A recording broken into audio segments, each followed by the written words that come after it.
the finishing touches to a piece called Long Hall. Its curvilinear beauty is striking. Typically in Ken's work, the depth and breadth behind the idea of his forms is compelling. Now in his 70s, he has a lifetime of experience to draw on. So these two figures at the end, they're sort of male and female in a way. This is the masculine one here, and that's the feminine one there. And the one in the middle, who's getting a nice little shiny spine now, is the vulnerable one.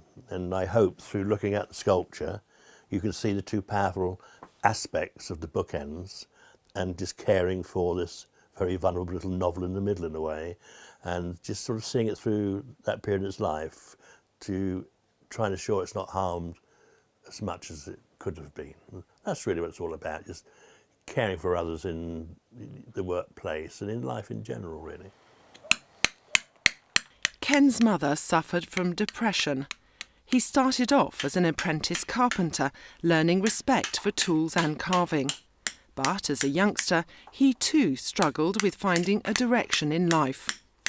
At the age of 19, a local vicar introduced him to a Franciscan order in Dorset. From there, he was able to study at Yeovil Tech. Alongside his spiritual journey, he started sculpting. Well, one of the more exciting things about my job is the opportunity to discover. And Ken's work was a total revelation to me, really.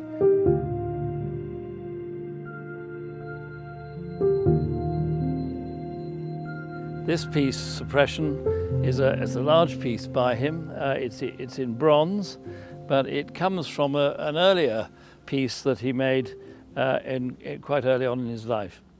It's a wonderful piece. You can just get the sense of what's going on here with this heavy shoulder, a head fallen into the arms of another, supporting somebody else underneath. But it is abstracted, so it's kind of what you want to make of it, really.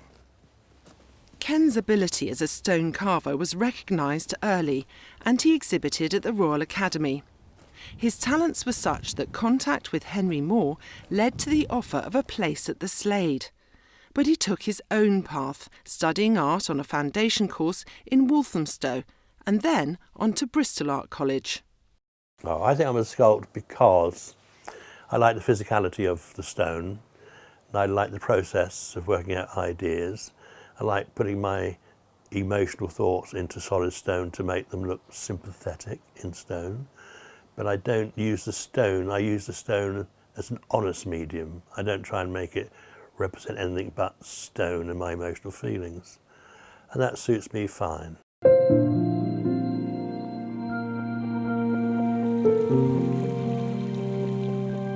I think Ken's a really exciting artist, possibly from a dealer's point of view, because he's never previously been discovered. But if you look at his work, you can read it very readily, I think. And it's been my experience over some time that if an art has got its particular sort of inner being, it's most likely to be very successful.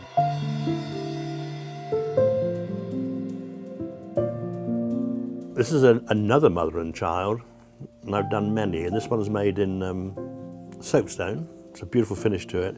You get a high finish. I've done probably about 8 or 9 mother and child, which usually relates to another member of the family being born. And this particular one was when Ollie was going to be born, who was now 20 months old.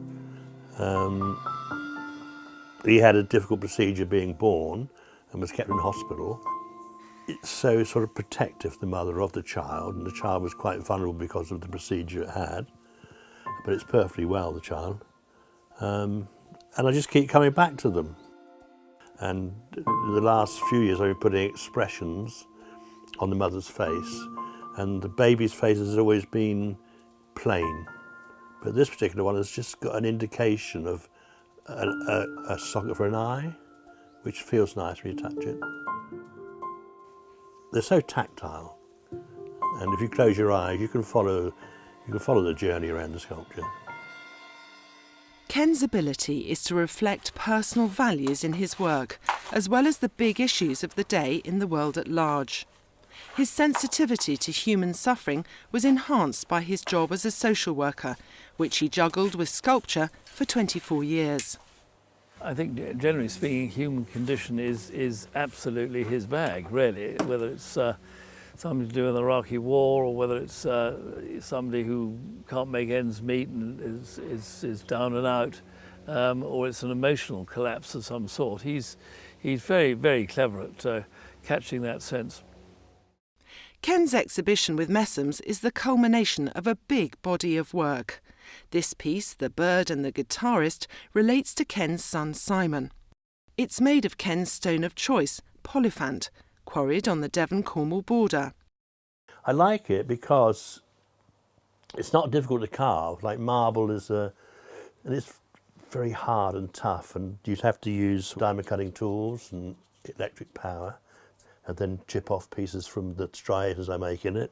The Polyphant, you just carve it with a chisel. You can carve from one side, if you're skillful, right the way around, right around there to do one shape. With marble, I'd have to chip, and take ages. And it's always been good to me. It's just lovely.